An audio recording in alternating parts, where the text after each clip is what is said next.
army to have brought her own rations with her for the birthday get-together. On cue, the kitchen door opened wider to admit Francine, a rueful look of mischief sparkling in her eyes. "I thought I'd escaped from V by coming to see if you needed a hand."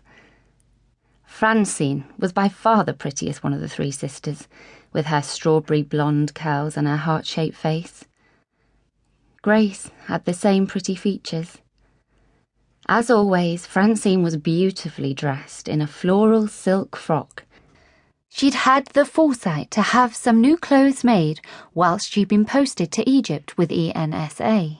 You simply couldn't get clothes of the quality and style Fran had brought back with her in England now, not with rationing and the rules the government had laid down for austerity clothing.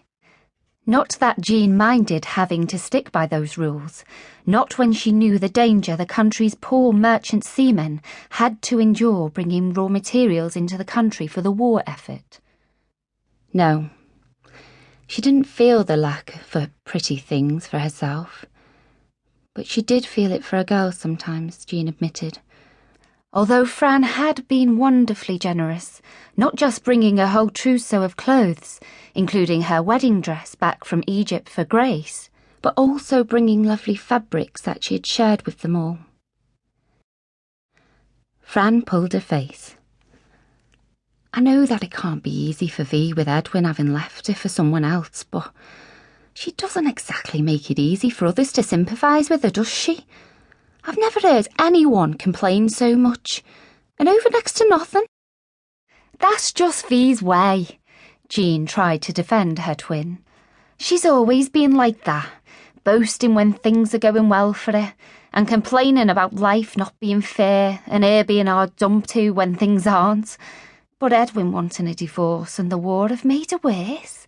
You can carry that tray through for me if you will." Jean nodded at the tray with the pretty china set that Grace had given her the first Christmas of the war. "And I'll bring the teapot." Over a decade younger than Jean and V, Francine had been through such a lot.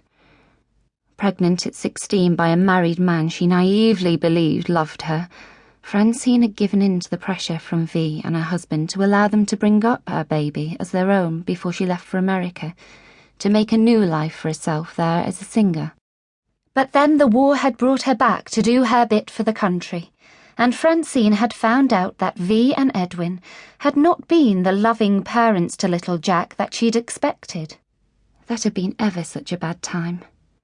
Poor Jack had run away from the people V had sent him to, supposedly to keep him safe from the war, and Jean had seen what Francine had gone through, wanting to claim her little boy and mother him, whilst V and Edwin did their utmost to stop her.